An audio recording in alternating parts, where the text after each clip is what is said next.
Joining me now is immigration solicitor Harjap Singh Bangal. Good to see you. So the Home Secretary is setting out legal steps where she, hopefully, in her, what she would want to do is deport this man. How legally possible is this? Is it watertight? Is she able to do this? Well, she's definitely determined, and she's taken this on. And if she doesn't do it, it will be an embarrassment for her now. But that's a different thing, isn't it? That's a different thing. The way it looks, but legally, will there be appeals? Will it stand up? Well, legally, she can amend the law, and she can put it in an emergency amendment or put it as part of the current bill going through Parliament, which might take a long time, about a year, to do. However, this all hinges on Pakistan agreeing to take this individual back. And at the moment, Pakistan, through its channels, although not officially, it has said, we're not going to take him back. He didn't commit the crimes in Pakistan. He didn't commit them against Pakistani nationals. He left Pakistan a long time ago. It's the UK's responsibility. As far as they're concerned, they've said you can lock him up for life or you can even hang him. We don't care. We don't want him back. Stop trying to put the UK's responsibility back onto Pakistan. Yeah. That's their stance at the moment. Yeah, I suppose it's fair. I mean, people in Pakistan, they don't want this man around their young women and girls. This raises the complex issues of citizenship and deportation. It does. And as you say, if Pakistan say they do not want him, none of this matters, does it? Yeah, I mean, it will frustrate what Shabana's trying to do. However, usually in these sort of cases, they're part of trade deals and deals done behind closed doors. So recently, when the government wanted to return people back to India, the overstayers, then part of the trade deal, they signed a returns agreement. So this, Shabana must be confident, Shabana Mahmood, she must be confident that she can get this done. And there have been people sent back before.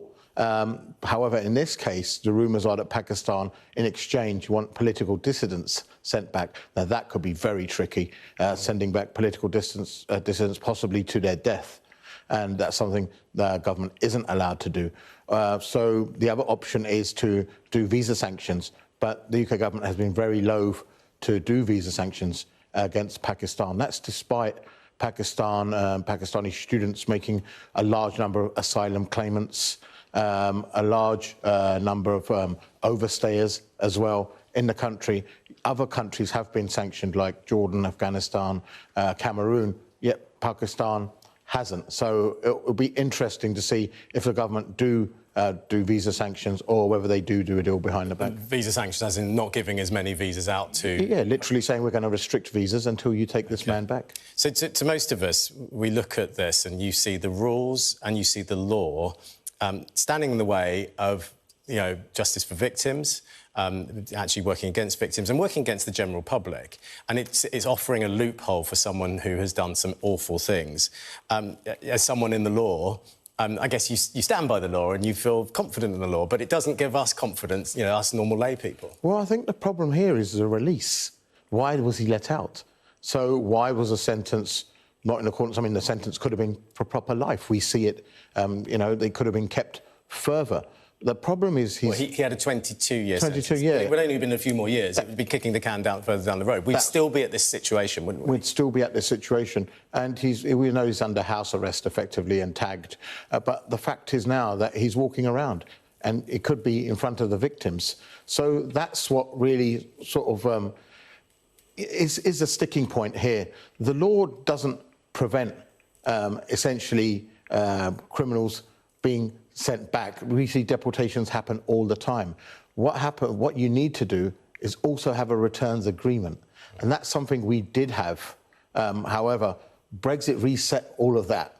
And as a result, Britain doesn't have as many returns agreements as it previously did. And returns agreements, if you're going to send people back, then countries, I'm afraid, will want something in exchange for that, usually money or trade deals, or saying we'll send people that we want back. And what's preventing us sending him back is a law, the immigration law from 1971, That's the Immigration Act 1971, where people who arrived, a group of Commonwealth citizens who arrived in the UK more than 50 years ago can't be deported. Essentially, yeah, as long as they've been here 5 years before 1973. And in this case, he arrived as a child, and hence why Pakistan is saying, well, hold on, it's got nothing to do with us. Everything he's done as an adult has been done in the UK. And that's the law that will be changed, so effectively that he can be deported. But once again, you can only deport people if Pakistan agree to take him back, and that is going to be a sticky point. But I think Shabana Mahmood must be confident, otherwise she would not have gone for this. So there must be something going on in the background, and she will have to, now if she's taken it upon herself, and to be fair to her, she's hit her targets. She has decreased the number of people coming into the country. Deportations and removals are up, especially of foreign offenders. And, you know, small boat crossings are down. So she has hit a target. She's someone who's consistently said, you've given me a job to do and I've hit my targets. And she won't want to fail on this. Yeah.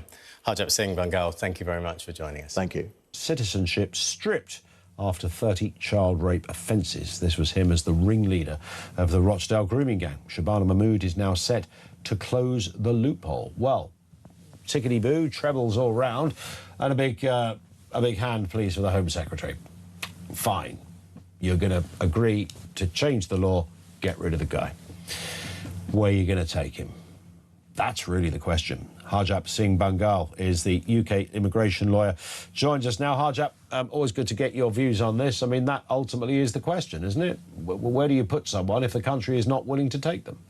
Yeah, I mean, you have to have a returns agreement and you have to have the country willing to accept to take him back. And that's the issue here. Pakistan have said, well, actually, you know, it's got nothing to do with us anymore. He's been there since the age of 6. You gave him British citizenship. You've sentenced him. You could have hanged him for all they care. They said, but we're not going to, why should we take him back when technically he's not wholly our citizen and he didn't commit the crimes in Pakistan against Pakistani nationals. Yeah. So, I mean, so that's their point. But these things have a way of playing themselves out in bargaining chips and a lot of returns agreement deals are done as part of trade deals. Now, we've seen this when the UK deals with India.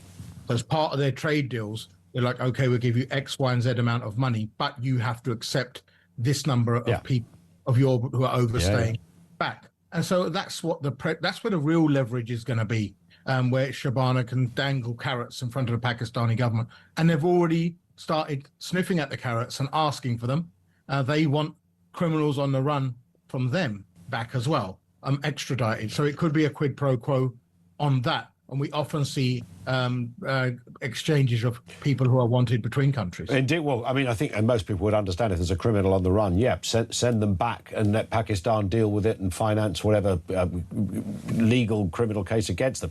It's when political dissidents are on the run that it gets a little more tricky, right? It does indeed. And some countries, obviously, in their regimes, have history of locking up political dissidents. There's currently one locked up now, the cricketer Imran Khan, who was prime minister. He's locked up. His supporters say for no reason. And, you know, we've got people who are politically opposed to the current government who are wanted. And the argument for them would be, well, hold on, if you send us back, you're sending us back to certain death. They will kill us. And that's something which any government isn't allowed to do. You're not allowed to send somebody back knowingly that they will be killed, hanged, or murdered there, and therefore there will be battles around that. But, you know, even if we disregard all of this, the key is what can Shabana give Pakistan in order for them to take this person back. Now, because Labour have taken it on themselves for the optics as well, that this person has to go. I mean, so it's really sort of almost a challenge, and this is something that Shabana will now see as a personal challenge for her while she's in the Home Office and while she's Home Secretary, that I have to get this done because she's got it. She said it. Otherwise, people will then ask, oh, you failed to do this. It'll be another failure on her.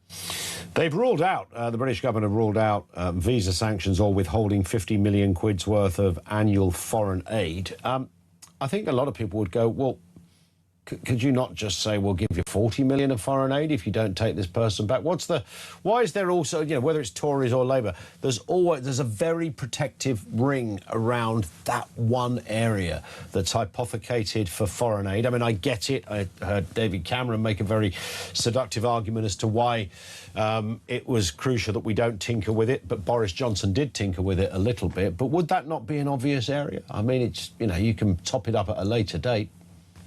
Well, we can do that without paying it. Why can't we put sanctions, visa sanctions against Pakistan?